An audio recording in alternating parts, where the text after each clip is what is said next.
আমি যখন ছোট ছিলাম খেলতে যেতাম মেঘের তলে।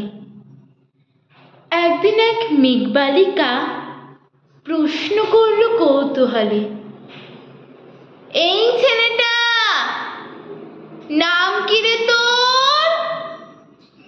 আমি বললাম ফুসমন্ত।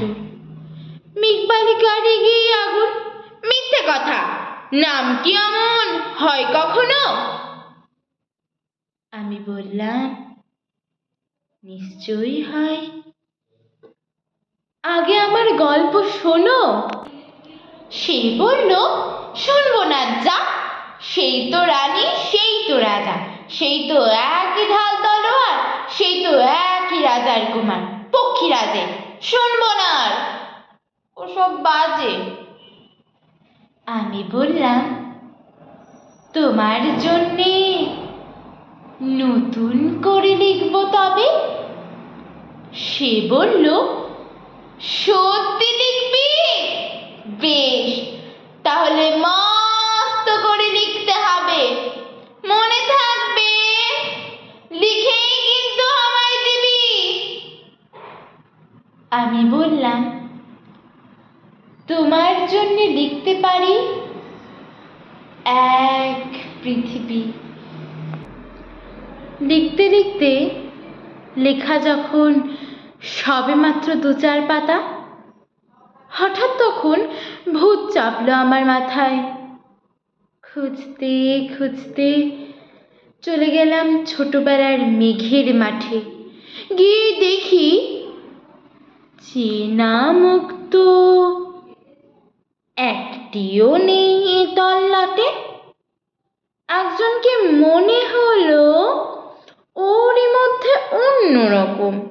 এগিয়ে গিয়ে বলি তাকেই, তুমি কি সে? মেঘবালিকা, তুমি কি সে? সে বলেছে, মনে তো নেই আমারও সব, মনে তো নেই। আমি বললাম, তুমি আমায় লেখার কথা বলেছিলে।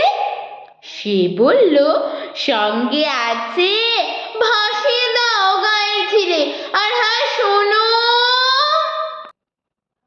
এখন আমি মেঘ নই আর, সবাই এখন বৃষ্টি বলে ডাকে আমায়।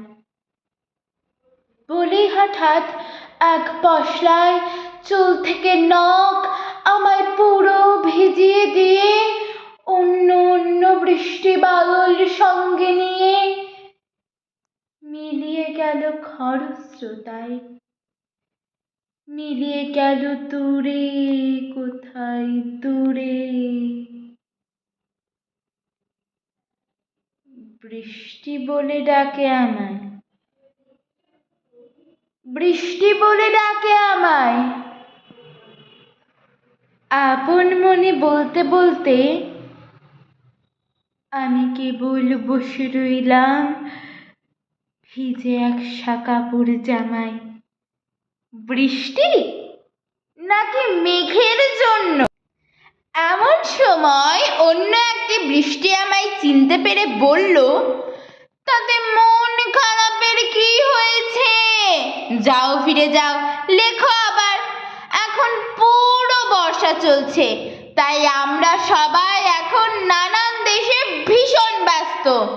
তুমিও যাও, মন দাও গে তোমার কাজে। বর্ষা থেকে ফিরে আমরা নিজেই যাব তোমার কাছে। এক পৃথিবী লিখব আমি,